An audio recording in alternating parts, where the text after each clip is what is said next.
Nigeria Info.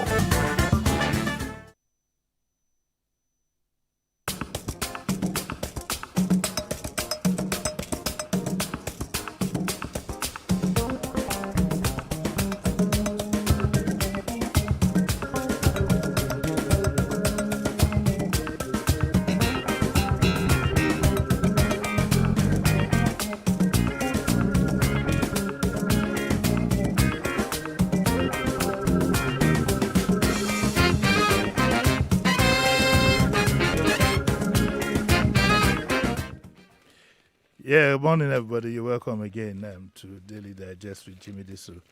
And this is brought to you courtesy MTN. MTN, right.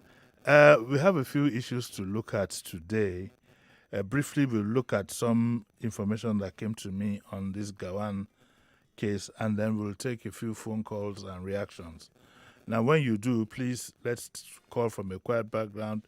Remember, you have 1 minute. Let's be less emotional, be less angry, and remember that there are laws of libel.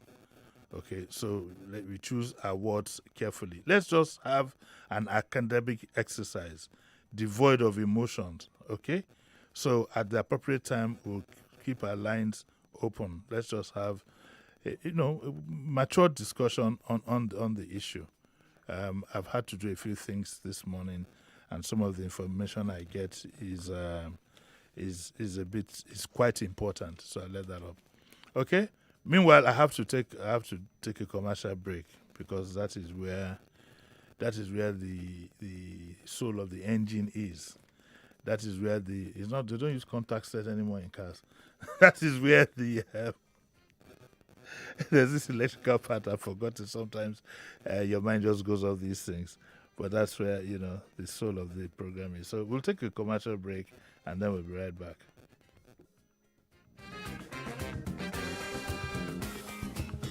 Don't touch that dial. Daily Digest returns in a moment. When it comes to watching your favorite cooking videos, are you a multitasker? A note taker? A show-off? Or maybe you're all of the above? Whether it's cooking videos, Niger movies, learning, comedy, or drama, go from one video you love to another on YouTube. With the new video data bundle from MTN, enjoy even more affordable, longer hours of video content. Just text YouTube to 131 now. With YouTube, now you go tire. When it comes to watching your favorite football videos, are you a chanter? An analyzer? Let's change to 4-3-3 formation. A coacher? Let's replace this goalkeeper now. Or maybe you're all of the above.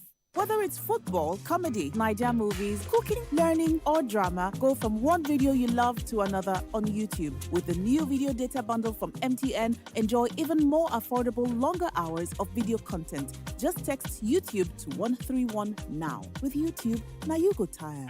When it comes to watching your favorite Nollywood videos, are you emotional? Aww. A crier? An applauder? Yay! Or maybe you're all of the above. Whether it's Niger movies, comedy, learning, cooking videos, or drama, go from one video you love to another on YouTube. With the new video data bundle from MTN, enjoy even more affordable, longer hours of video content. Just text YouTube to 131 now. With YouTube, now you go tire.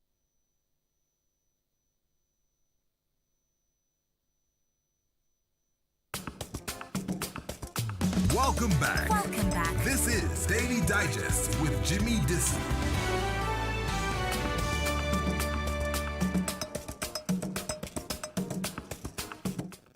Yeah, you're welcome back to Daily Digest with Jimi Disu, brought to you by MTN. Like I said, we're going to try and do a bit of, I won't say forensic, but at least, try and analyze this report that alleges that Gawan left with half of the central bank. Let me take your mind back to what I said this morning at 7:30. I'm not a Gawan defender. The man is old, matured, and has the means to defend himself. But I'd like to look at issues, maybe because it's part of my training, as a commentator, but also as any rational human being, I like to look at issues properly before I then comment on them in public so that I don't end up, embarrassing myself and other people. So I am not a Gawan defender. I heard one or two people pass comments this morning to say that, Jimi Disu has come to defend Gawan. I know that game. It doesn't work with me. Some people use these things to raise attention for other issues that are bothering them. I'm clear-minded enough not to bother about that. Let's just stick to the issues at hand. Okay? Now, I'm going to read the report that is in the Vanguard and put emphasis where I think it is necessary. Okay? So let's go now. We will open our lines 0700 993 993 993.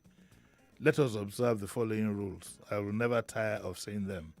1. Call from a quiet background. Keep your voice at a fairly nice decibel so we don't have to quickly take off our headphones. And let's have a rational and matured discussion devoid of either hate or prejudice, devoid of emotions or whatever. Let's just look at the issues. That's the kind of discussion I look forward to having on these programs. Okay? So, and of course, remember, we are guided. We are guided by law. So we need to be very careful that, we don't go commit libel and stuff like that. Now listen, the story here says, and I'm taking it from the Vanguard, it says, Gawan describes allegation of looting half of CBN as rubbish. Well, I had said that if he had looted half of CBN, then he's a fantastic actor. He needs you could give him one Oscar for every year that he's been on planet Earth. Because the stories that we heard, some of the stories that were authenticated, indicated that the man was virtually almost penniless. And I remember reading a book by a gentleman called Moses Ihonde, it should be up there, talking about his travels. And between 7:30 and now, I've gotten many calls and people have thrown many things at me, to show that, at the very least, it doesn't show. If you believe that he left with the central bank, you might want to believe that. But there isn't that evidence to show that he has that kind of money. Okay, so let's go. It says, former military head of state, General Yakubu Gowon, has described allegations that he looted half of the Central Bank of Nigeria as rubbish. Tom Tugendhat, a member of the United Kingdom Parliament, had accused Gowon of looting Nigeria's treasury when he left office. Speaking at the UK Parliament Committee debate on a petition on the NSAS crisis, Tugendhat had urged the UK to call out corruption and use its powers to stop who profit from Nigeria's wealth and hide it in foreign countries. Let me stop there, make a quick comment. As we speak, somebody is being accused heavily of having stashed a lot of Nigeria's oil money in that country. I hear the person, I don't want to say whether it's male or female, lives in the choicest part of the United Kingdom. As we speak 2 years later, we don't know what is going on. I don't know what is going on. There are other, what they call the Abacha loot, that have been traced here and there. They are all still bogged down by legal mumbo-jumbo. And believe you me, we've been at it for close to almost 20 years and we can't get our money out. So I hope that when Tugendhat says that they should call out corruption, that would also include some of our monies that are hanging in there. Okay? But this is what the Honorable said. He said, some people will remember when General Gowon left Nigeria with half of the central bank. So it is said. So it is said. And moved to London. That is what the Honorable is quoted as having said in the Vanguard in the report that is in front of me. So it is said. So it is said implies that it is a rumor or it cannot be substantiated. In any case, the report goes on to say that Tugendhat did not provide any evidence to support his claim. He just said it in passing. Now, I can't speak for Togan Hart either. I can't speak for him. I quickly consulted a lawyer in the UK to ask if, what are the privileges that he has as an honorable. What are the privileges he has. I suspect that, because I'm not a lawyer, but I suspect that they do have some privileges and some cover for things that are said. In any case, since he said that, so it is said, I think that covers him. He says it's just a rumor that he heard that Gawan left half of Central Bank. But this is the response I got. It says, yes, parliamentary privilege generally applies to things said in parliament. This is from a UK lawyer. It says, parliamentary privilege grants certain legal immunities for members of both houses to allow them to perform their duties without interference from outside of the house. Parliamentary privilege includes freedom of speech and the right of both houses to regulate their own affairs. Okay? And, unfortunately, the lawyers, I just called him this morning, and I can't come on air because he has other things to attend to. But I think that speaks for itself. Okay? So, General Gawan told BBC that he doesn't know where he got that rubbish from, and that he served Nigeria diligently, and my records are there for all to see. And he said what the MP said was just mere ridicule, and I don't know as to where he cooked up such a statement. I served Nigeria as much as I could, and my achievements during those years are available to everyone. I don't want to talk over the matter, since those who know me very well say the MP statement is nothing but a mere fallacy. Now, before we start reacting, General Gawan is not on trial here. I just want us to look at the issue. He's not on trial here, and I would please, I don't want to be used as a vehicle to impugn his character. So it's a very sensitive subject for me, because let me say clearly that I like, and sympathize with General Gawan. I stand on that. That's my own view. I think that but for the way he handled, I know that he's been accused of genocide and things like that. These things are inevitable when you have a civil war that lasted for 4 years, and it's only human. But generally, as a Nigerian, one of the things that I will never forget about General Gawan was his reconciliation process. Of course, it had flaws. And then the development he brought to the country, for the period that he was head of state and was also prosecuting a war.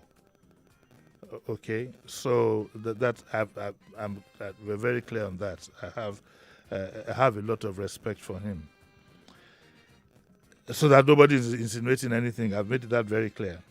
Now, some of the information that came my way just this morning are quotes from different books and persons. I think there's a book written by Dr. Patrick F. Wilmot. Most of you, ideally, should know who Dr. Wilmot is. I think he was a Jamaican or so. I can't remember if it was a Jamaican or Black American, but he was in I think he was in Ahmadu Bello University way back in the 70s and 80s, and he wrote a book. In the book, which was written in 2007, he says the following. General Gawan tendered an account statement with £15,000 when the Inspector General of Police said he was going to probe the government for corruption. This is quoted, Dr. Patrick Wilmot. In the same book, in another book by Patrick Wilmot, it says, Gawan, who ruled for 9 years, did not have a house. That was quite public then. It was probably all of us knew that Gawan didn't, or at least he said he didn't have a house. Let me put it that way, for skeptics. And he says, who ruled for 9 years, did not have a house and had only £15,000 in his single bank account. Okay? And in another book written by Professor J. Isawa Eliagu, okay? Professor J. Isawa Eliagu, this is the quotation that we get. I think it had to do with his biography. But it says here, Gawan had run out of money, and members of the Nigerian delegation and High Commission staff in Addis Ababa when his overthrow was announced while attending OAU summit, decided to contribute part of their own per diem escort allowance, which came to a total of about £3,000 sterling. Okay? Now, let me explain that a little bit. In those days, there was a lot of discipline. In the 70s, there was a lot of discipline. And then a lot of money, really. Government could, civil servants were well paid, well taken care of. So if you traveled, you were given your per diem. That's an allowance. And of course, it had value. It had a lot of value then. And so it says that they were all able to contribute, all members of the delegation. It came to £3,000. This they handed over to Gawan to begin a new life. And this goes on to say, it was a very touching scene and most members of the Nigerian delegation were in tears. General Gawan himself had to fight back tears from his eyes. This, I said, was written by Professor J. Isawa Eliagu, and the book was written in 2009. And then there's an interview that Gawan granted in The Guardian. And he says here, I can assure you that Muritala Mohammed regretted doing what they did to me. I was made to understand that he sent some people to find out all the money the press was saying I had, that I owned half of Belgium and in every part of the world that I owned hotels. They sent officials to go and investigate. They did and found nothing to report. I was told he regretted this action. He said, after all this poor man did for this country, he had nothing to show for it. And for that reason, he was setting aside £500,000 to build a house of my choice in any part of the country. He said, Muritala said that in each of the country. And he says, with that amount of money, I would have built palaces in each of the 12 states, because that was a lot of money then. A lot of money. That was the time you could build a good house with 5,000, or with 10,000 you could build a mansion. And this is in Gawan's whatever. Then there's another one, very interesting one. And it talks about Mr. and Mrs. Oti, who housed Gawan. They were an Igbo couple, and housed. It's significant that I say that immediately after the Civil War, he was housed by Mr. and Mrs. Oti. And he said that Mr. and Mrs. Oti allowed us to stay in their UK house free. You see, the car I drove is a Volkswagen Passat given to me as a gift. Can you, a Mercedes-Benz or Rolls-Royce chauffeur driven? Well, there's something missing there. I drive to the railway station to pick my guests, including you, Eliago. That's Eliago who wrote the book. Even now, that is 1978, the UK immigration has written me to prove that I have £7,000 to cover the cost of my tuition and stay at the University of Warwick or leave England. They gave him notice to even leave. Do you think that I have money salted away and yet I accepted charity from my friends as I do now? Do you think I'd like to suffer and give my family the stress we're undergoing presently? Nigerians make you feel that it is not worth being honest in office. Honestly, however, I will not allow any sort of lies to change me. I cannot steal public money. Right. So these are some of the things that I got this morning. There's one here that says, okay, this one also says, this is another one. It says, Gowon stayed in the house of a Nigerian money bag, Mr. Oti, on his arrival in London. Mr. Oti then had a Rolls Royce. He was an Igbo man. He lived in Ham and High. And she goes on to say that, could it have been that because it was Mr. Oti's house, people thought that he had. Well, we have all this. Remember that the man who made this, and he didn't actually make an allegation. I think he made more of a comment than an allegation. I'd like to also use this opportunity to remind us that when we come across information, we should be careful before we react to it. We should think deeply, and sometimes we should think of the consequences of some of our acts. I do see a lot of what I would call, unfortunately, some careless responses, not taking into cognizance if somebody is being maligned or is being completely embarrassed. And I think where we have got to on that, I find quite disturbing. Okay, so our lines are open, like I said, 0700 993 993 993. How many more minutes do I have there? I think about 2 minutes. What do I have? We can take one call. Okay. So we'll take our first call. Hello, good morning. Good morning, Uncle Jimmy. Yes, Pastor. This is Pastor Ladipo calling from Orilegomo. Yes. You see, sometimes these people, they want to play the big brothers and they just make some blanter statements, knowing fully well that some Nigerians will not make research to know if this thing is true or false. Now, when I have that thing, and look at, you see, in Nigeria, you can't hide words. It is not possible. Go and see. Once you see any Nigerian rich man, you must know that this man is, even if the man chooses to live the modest life, Yes. show in the life of his family. I'm telling you, you see that you see the children, see it in the life of the children. Now, let's look at this man. Among all the past head of state, let's look at what they have and look at the life of this man and look at the life of his children. For me, what I feel that this man should do, he should press charges, not just make a statement. He should press charges that this guy should prove his allegations or his assertion. He should prove it more and more. And to us, Nigeria here, let's be careful. Once we hear something, we just blow it out of proportion and begin to say this is it.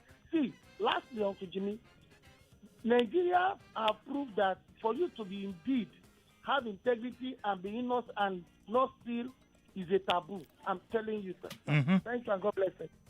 Yeah, I mean, I quite agree with you. We'll take the short break. When we come back, there's one statement I hope I won't forget that I want to make. In case I forget Zainab, you remind me, okay? Just tell me that thing that has to do with public office. Then I'll remember. So we'll be right back. Don't go away. Don't touch that dial. Daily Digest returns in a moment.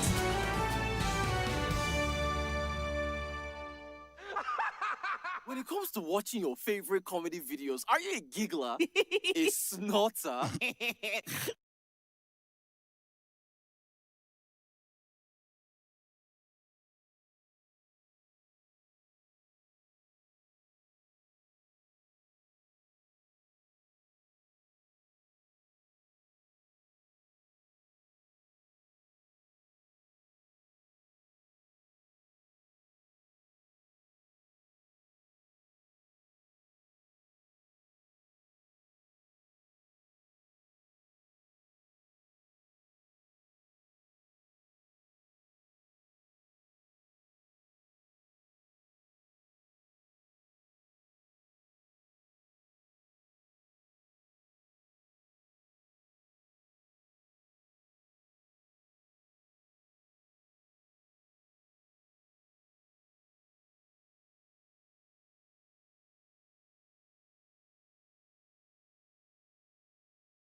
on. But, sir, in all fairness, it would also be reasonable if you could list the various corrupt cases that happened throughout his 9-year tenure as head of state.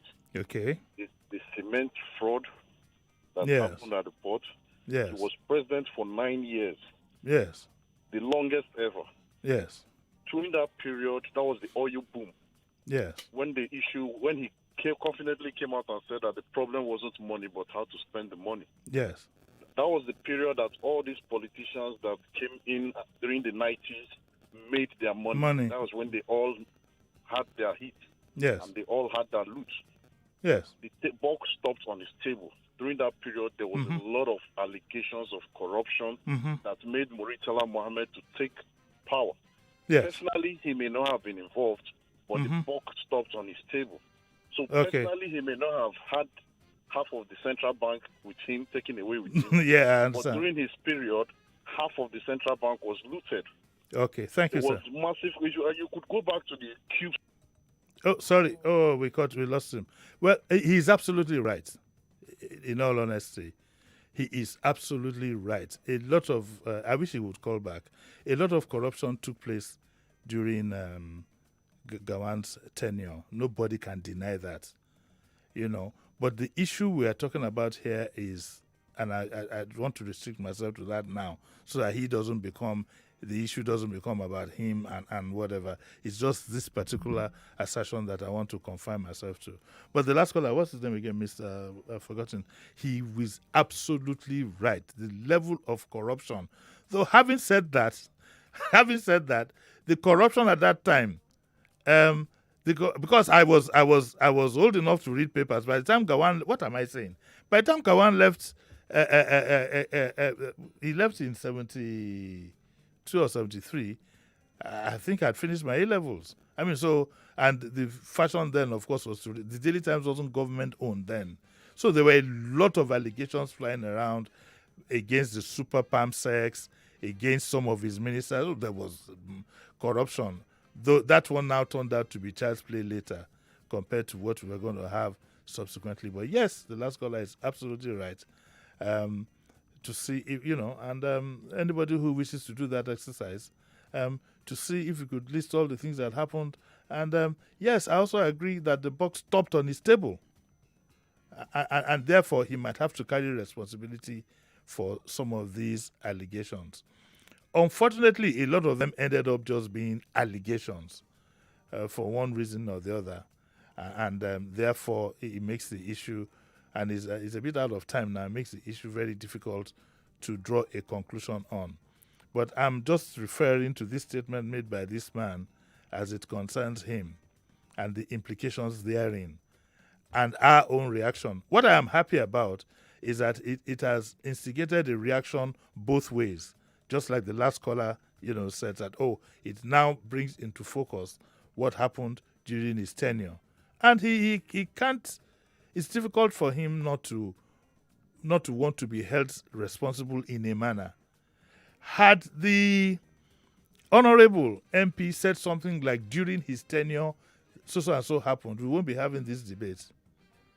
But he made it sound as if the man, as a person, walked away with half the central bank. Maybe what he had in mind was the massive corruption that took place, during his tenure. And of course, again, there was a lot of corruption, even during the Civil War, arms acquisition. There was a lot of oil, all kinds of things were going on. So I appreciate you, sir. I wish you would call back so I could stretch you a little bit on that. So we'll take another caller there. Yes, morning. Morning.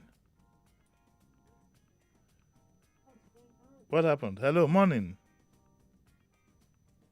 Something is wrong with the line. Oh, there's something wrong with our lines. Hello, morning. Oh, God. So we'll get it fixed. Oh, okay, we'll get it fixed. We have a slight problem with the lines. Hello? Hello?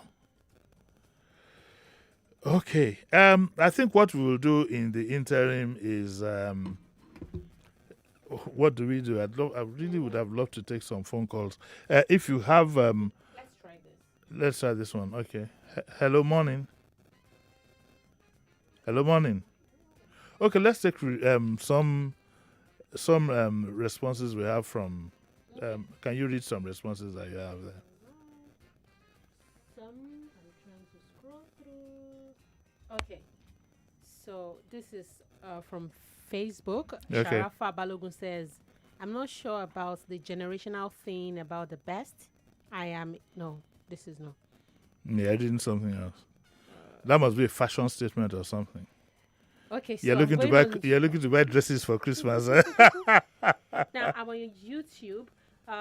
Tim Taylor says, Uncle Jimmy, I think Tog and Heart. What does this mean? That's his name. That's the honorable. Okay. The British parliamentarian meant to mention Abacha and not go on. Well, no, I think it was. I don't think that was the case. I think probably this last caller inspires me now to think that maybe the statement he wanted to make was that there was a lot of corruption during his tenure. Okay, I suspect maybe if I were to weigh the options of whether he wanted to mention Abacha or not Abacha, I think it would be more like saying that because Gawan is not Abacha and Abacha is not Gawan. But then again, if you don't know Nigerian history very well, you might jolly well mix up the names. But I think I'm more inclined to believe that. But he has already said in the statement, let me read it one. I won't be tired of reading this out to people. He says that some people remember when General Gowon left with, it couldn't have been Abacha because he said when he left with half of the central bank, so it is said, and then says, I moved to London. So he was quite clear. It was quite clear. So that nullifies any thought about maybe he was thinking of somebody else. Do you have another one? Yeah, sure. We have Clyde A. He says, Good morning, Uncle Jimmy. Yes. These are the kind of information you allow to thrive in a nation where you allow others to tell your stories on your behalf. What information do you think he's talking about? Maybe the first thing that you discussed when you came in that has nothing to do with this because it's been a long time he dropped this message. But let's check another one. Are the calls coming in now? Let's check. Try that one. Hello. Hello? Hello, good morning. Okay, we'll leave it at that. Let's just leave it at that. Okay, let's move on to some other things. Today is Friday, and usually I would never tire. Uncle Jimmy, we have many more comments on Twitter. Well. Maybe I'll just take one more, and then I need to go on to other things. Yes. All right. Okay, so from Joy Forever, he says, Uncle Jimmy, did you read the book A Quiver Full of Arrows, where Jeffrey Archer accuses General Olukayode of corruption? Who is Olukayode? I don't know. I don't know any General Olukayode. Look, let's move on. To some other things. Today being Friday. Now, Friday, my reference point sometimes is, or usually, is Harun Balogun. He has this page, 2 pages on Islam. Okay, focusing on Islam, which I find quite interesting. I think it's because of my Muslim origins. Mm-hmm. And apart from that, I think that also because a lot of the things do make sense to me. Let me quickly give you my own opinion. There's very little difference between Islam and Christianity. Very little. And I'm an example. I grew up virtually as a Muslim and then became a Christian, more out of convenience than anything. And I think that if maybe this will set you thinking. When I grew up, my parents would go to work like every other person. And unlike the Christians who on Sundays could go to school, they get taken to school, go to Sunday school, and so on and so forth. On Fridays, I would have to go to school, the Methodist Precise School. Then my dad would have to, if he wants to go to the mosque, he would have to go to Jamatul Islamiyah and run back to the office. And my mom, the same thing, Post Authority, would go and run back to the office. So there was very little opportunity to develop us. Now, one mistake, what I consider the mistake that was made is my mom and her group of friends got together to plan Islamic education for us. But we were then we were then the emphasis more was on Arabic than on Islam. But I think with the introduction of NASFAT and some of the things they've done, it's gotten better. So for me, to be honest with you, there's very little difference between the two. So every Friday, I like to read these quotations out from a gentleman called Dr. Adewale Adeyo, OON. And just so that I can carry everybody along, I take out the word Allah and put God. It's the same thing. But so that you know that it also concerns you. So I'm going to read this one. It says, gratitude to God obliterates daily troubles. Meaning that if you give gratitude to God on a daily basis, it can obliterate your daily troubles. And then he quotes from the Quran. He says, eat of the lawful and good sustenance that Allah has given you and thank him for his favors. Okay? And then now let me read what he now says. He says, God's request of us nothing except the constancy of thankfulness that forge our eternal gratitude to God. This is gratitude, the delicate necessity of the inner soul that speaks to the highest praise of God by ever saying, God, I thank you. Okay, God, I thank you. God expects from us nothing except the simple beauty of this daily worship that preserves us in his love, that preserves us in his beauty, that preserves us in his love and the high elevation of hope that lend to us God's conquering sword. As our gratitude obliterates the daily troubles that torture us, so may God yield to us a balanced life of joy and unending peace. This is from Dr. Adewale Adeyo. We need these principles, to be honest with you, to guide us through the troubled times that we are in. We are in serious troubled times. There is a lot of poverty. There is a lot of anger. There is a lot of restlessness. And there doesn't appear to be honest with you, a solution in sight. I hope that Nigeria is not a disaster waiting to happen. But all the elements show that every time you try to look ahead, you just see a dark cloud. We hope that the cloud will be lifted. We hope that the dark veil over our country will be lifted. In the meantime, we all have to struggle to stay alive. We all have to. It's like when you're on a flight and you're going to go through turbulence, they tell you to fasten your seatbelt, you know. And usually after fastening the seatbelt, some people hold on to the seat as if they're going to fall out of it. Mm-hmm. Then speaking of tongues, we start. Prayers will start. People who don't know themselves will be joining hands in the plane. I've been through a very turbulent flight that you know, one a woman who was in Porter was sitting just almost next to me. A woman in Porter, she grabbed my hand and held on to it. I said, this is supposed to be haram. I'll never forget that flight. It was an Okada flight way back then, coming in from Calabar. Wow. Okay, so it's a quarter to, it's just about 10 more minutes. We're virtually in the happy hour of Friday, so let me make your life a bit more pleasurable, especially if you're a Muslim. On Harun's Muslim page, Islamic page, he provides an opportunity for Muslims to partner themselves. That is, those looking for husband and those looking for wife. This is a very serious element of our lives. To be honest with you, if you get it wrong from the beginning, you could suffer it for the rest of your life. So in looking for a partner, you have to be very, very careful. Even I don't have the formula for it. And I doubt if anybody has the formula for it. But the least you can do is to be careful, is to have parameters and see if your future partner fits into them. But let's see the opportunities that you have. There's a Muslim female. She is 30. She works with a private organization in the north. And she's searching for a God-fearing man from any part of Nigeria or outside between 35 and 40 of age. Okay, between 35 and 40. I don't know why she put of age there. But she says a God-fearing man. She doesn't say she wants a Muslim particularly. Philip, are you 35 yet? Can we see your birth certificate? It says he must have good. Sorry, yeah, she has added. Sorry, Philip, that knocks her up. He must have good Islamic knowledge, business oriented, and be ready for marriage. He doesn't want anybody who's going to fool around and turn her into a rubber ball.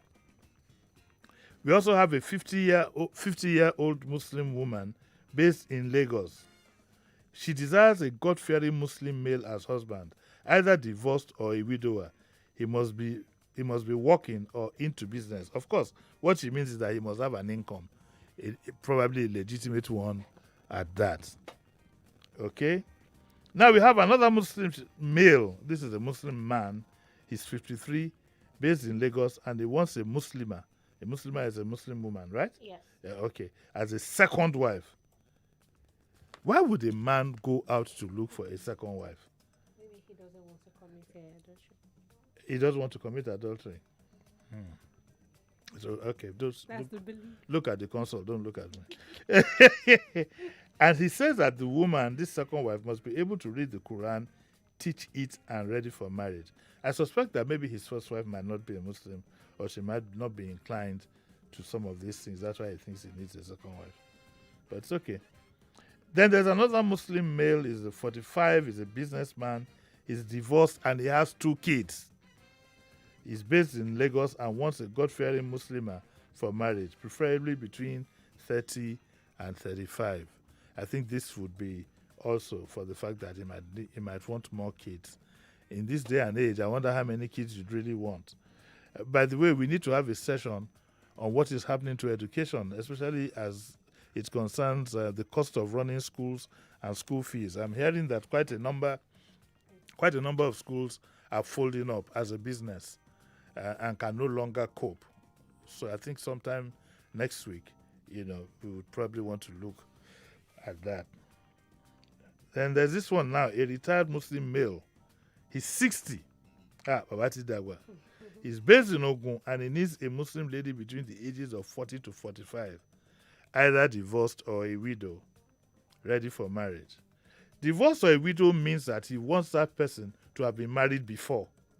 He doesn't want a fresh, you understand? He doesn't want to start teaching classes. At 60, you can't even do that. He just wants someone to settle with him, a companion. And since he must be working class. Who is a working class? He must be working class. Working class means she has a job, she does 8 to 5 or something like that, Or in business. But you're either working class or in business. You can't be doing nothing. So what he's saying is that he's not ready to carry any liability. These days, the days when a man picks up all the bills are completely gone. Those days are gone completely.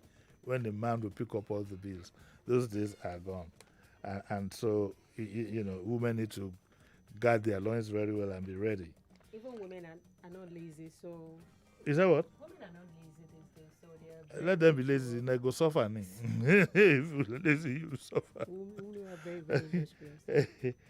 All right. So finally, we have a Muslim male.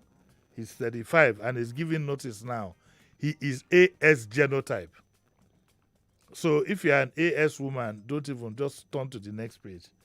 He's AS genotype and is in gainful employment in Port Harcourt, and he needs a Muslim lady between 23 to 25 who is ready for marriage. 25, isn't that a bit young?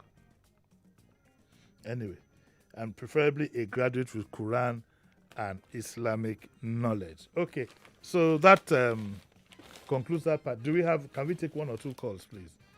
We'll go back to the calls. Not time. What time do you have? We only have... Okay, let's try if this... Let's try 1 call, please. Hello? Hello? Hello, good morning.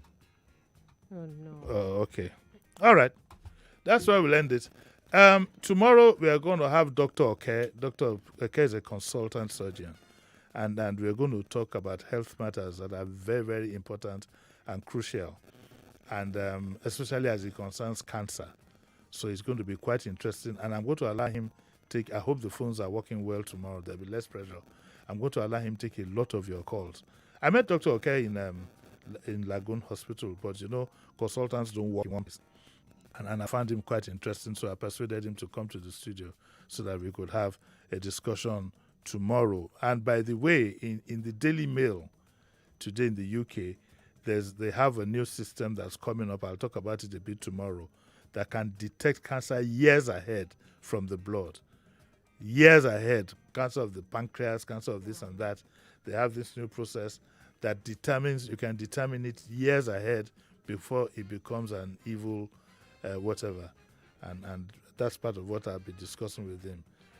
Whilst we're talking politics and so on and so forth, we also need to talk about our health, both our physical health and mental health. Thank you very much for listening. I particularly would like to say a big thank you to the gentleman who called in, and I wish if I can get his contact, he's somebody I'd like to have a discussion with. He's very clear-minded, very, very clear-minded, and he's somebody I'd like to have a 1-hour discussion with. Okay? So go out there and enjoy your weekend. Be good to your neighbor, be good to yourself. Thank you very much, Zainab. Yes, thank you very much. And Philip, as usual, thank you very much. Enjoy your weekend, and I'll see you tomorrow at 8. Bye. How much time did I have left?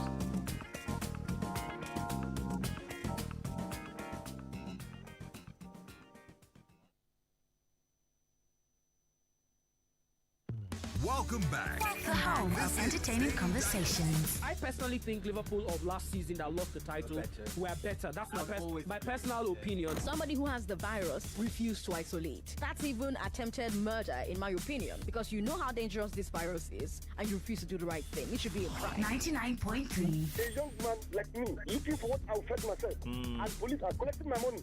It's an evil. Okay, later I will say Yahoo. I'm not doing Yahoo. I have a luxury shop. Your number one station for talk. 99.3 Nigeria Info. Let's talk.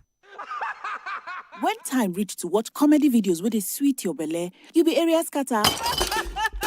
You dey snort. You be kappa.